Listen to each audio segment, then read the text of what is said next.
Hello दोस्तों, good afternoon. कैसे हो आप लोग सब? आई होप आप लोग अच्छे हो गए। मैं भी बहुत अच्छी हूँ दोस्तों। और आप लोग सोच रहे होंगे कि 2-3 दिन से वीडियो क्यों नहीं आ रहा है, तो उसका भी बहुत बड़ा रीज़न है। कुछ कैजुअलिटी हुई है हमारे घर में, कुछ परेशानियाँ आई हैं, कुछ मुसीबतें आई हैं। इस कारण हम वीडियो नहीं बना पा रहे थे। एक्चुअली मैं यहाँ थी ही नहीं, ये बोलना चाहिए। हमारी जो बड़ी दीदी हैं, मैंने बताया भी था आपको पहले वाले वीडियो में कि उनकी मम्मी की तबीयत ठीक नहीं है और वो शांत हो गई हैं।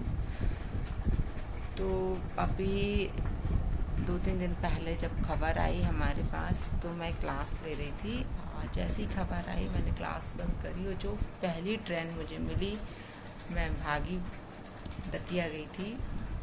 तो राधिका का तो पेपर था उस दिन, तो राधिका गई थी पेपर देने के लिए। मंडे की बात है, यस, मंडे के दिन मैं सुबह के बैचेस मैंने लिए, फिर शाम को 4 बजे करीब हमारे पास खबर आई।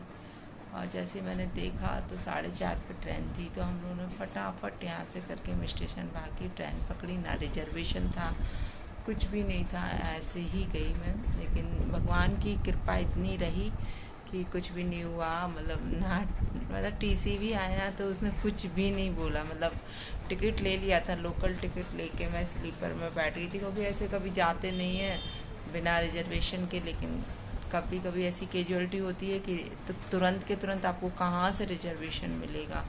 और मेरा क्या उनसे अटैचमेंट भी था, मैं सही बताऊं, क्योंकि लास्ट टाइम भी मैं उनके पास इतने दिन रह के आई थी। आप लोगों ने वीडियो में देखा होगा कि मधु दीदी के अंदर दतिया गई थी, जब कितने वीडियो में उनको इतना शौक था दोस्तों, मतलब मेरे वीडियो में आने का, कि मैं बता नहीं सकती। जब भी मैं कहती कि मम्मी आज वीडियो बना रहे हैं, तो बढ़िया वो बोलती थी रुको मैं तैयार हो जाऊँ पहले तब वीडियो बनाना। मतलब सच बताऊं दोस्तों, मतलब मुझे इतना रिग्रेट हो रहा था उस दिन कि मेरी माँ उसी दिन मंडे को सुबह कार से गई थी।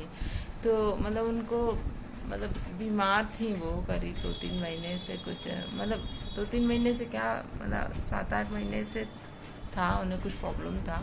तो उनका ट्रीटमेंट चल रहा था बॉम्बे में। पर ऐसा था कि उन्होंने उस चीज़ से जंग जीत ली थी। मतलब बिल्कुल कुछ भी चीज़ जो थी उनके बॉडी में पाई गई थी वो सब ठीक हो गया था। लेकिन एट लास्ट क्या पता ऐसा क्या हुआ है कि मतलब पिछले 2 तारीख थी, 1 या 2 तारीख, यही मई में वो यहाँ से दतिया भी आई हुई थी, 2-3 दिन रुकी भी और अच्छी खासी थी, बढ़िया चल फिर रही थी, सब कुछ था। और फिर से अपने आप को दिखाने गई थी वो बॉम्बे कि एक बार और जाके दिखा लेते हैं। लेकिन कहते हैं ना, होनी है यार, भगवान ने शायद उनकी सांसें इतनी, लेकिन सबको इतना फील हो रहा है कि मतलब काश वो मधु दीदी की बेटी की शादी देख लेते, क्योंकि उनकी आखिरी इच्छा यही थी दोस्तों कि मुझे बुलबुल की शादी देखना है। मतलब मधु दीदी की बेटी का नाम बुलबुल है। और मतलब मैं सच बताऊँ ना, मैं भी इतना डिस्टर्ब हो गई, मुझे इतना रिग्रेट हो रहा कि माँ उन्हें देखने गई थी उस दिन, यहाँ से दतिया गई थी वो देखने, क्योंकि उनको वहाँ से छुट्टी कर दी थी, वो लेके आ रहे थे। और जो कुछ हुआ रास्ते में हुआ ये, तो मुझे लगा देख नहीं तो जा रही मम्मी, तो मैं शायद सैटरडे संडे में चली जाऊँगी, क्योंकि क्लासेस रहती हैं तो निकल नहीं पाते हैं। सच बताऊँ दोस्तों, अभी तो मेरे मन में, मतलब शाम को जब खबर आई ना, तो अनएक्सपेक्टेड थी वो खबर मेरे लिए। लिटरली मुझे इतना दुख लगा दोस्तों, इतना में झरझर आंसू गिरने लगे।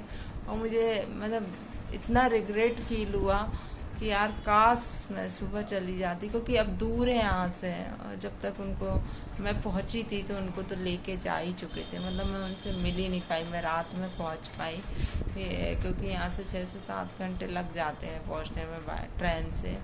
तो मुझे बहुत रिग्रेट हो रहा था, मतलब लिटरली मुझे इतना रोना आ रहा था कि काश मैं पहले चली गई होती, मम्मी के साथ सुबह निकल गई होती, तो मैं कम से कम उन्हें देख तो पाती। ये सच में दोस्तों बहुत, अभी मैं कल रात में ही आई हूँ यहाँ विदिशा, तब 3 दिन मैं वहाँ 2-3 दिन वहाँ रुकी दीदी के साथ, क्योंकि दीदी क्या है, मतलब अकेली ही है, मतलब मीन्स ना उनके कोई देवर है ना जेठ है, मतलब जीजाजी जो है वो अकेले ही बेटे हैं, ना उनका कोई भाई है ना बहन है, तो दीदी को ही सब करना। तो मुझे मतलब दीदी की भी इतनी चिंता लग रही थी कि अकेले दीदी कैसे करेगी, कैसे मैंने, क्योंकि दीदी ने कभी ऐसा कभी अपने घर में नहीं देखा। फर्स्ट टाइम, आज 26-27 साल हो गए उनकी शादी को, फर्स्ट टाइम उन्हें, हाँ कुटुंब वगैरह है उनका बड़ा तो वो बात एक अलग हो जाती है, लेकिन घर में ये स्थिति आना, और बच्चे भी मतलब जो दीदी की दोनों बेटियां हैं, एक बेटा है, दादी से इतना अटैच्ड कि बता नहीं सकते, बहुत ज़्यादा।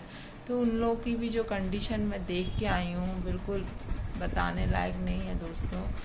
मतलब मुझे सच बताऊँ इतना दुख हो रहा है, और मुझे भगवान के ऊपर भी गुस्सा आ रहा है, सच बता रही, कि कुछ नहीं तो बस बुलबुल की शादी तक ही उनको रोक के रखते यार, उनको और सांसें दे देते, बुलबुल की शादी देख लेते तो कितना अच्छा होता। लेकिन कहते ना होनी है ये सब, जिसकी किस्मत में जो लिखा हो वो होता ही है। पर क्या करें, सबके मन में यही बात रह गई कि काश वो देख लेती, काश वो देख लेती। इसलिए कहते हैं ना कि समय रहते अपना सब कुछ कर लेना चाहिए, अपनी लाइफ में बहुत एंजॉय करना चाहिए। मतलब क्या पता कब किसका आखिरी, मैं मतलब वो सब चीज़ देख रही थी ना तो मुझे यही लग रहा था कब किसका आखिरी वक्त आ जाए, कब कैसे अचानक से किसी के साथ कुछ, मतलब लिटरली आप लोगों ने मेरे वीडियो में लास्ट टाइम देखा होगा उनको, लास्ट ईयर जब मार्च में मैं गई थी, कितनी हट्टी कट्टी, बिल्कुल स्वस्थ, कोई प्रॉब्लम नहीं, कितना हंसमुख स्वभाव यार उनका। मतलब हर, मतलब मुझे बिल्कुल ऐसा बोलती थी कि तुम्हें अपना मायका समझ के आया करो मेरे पास यहाँ।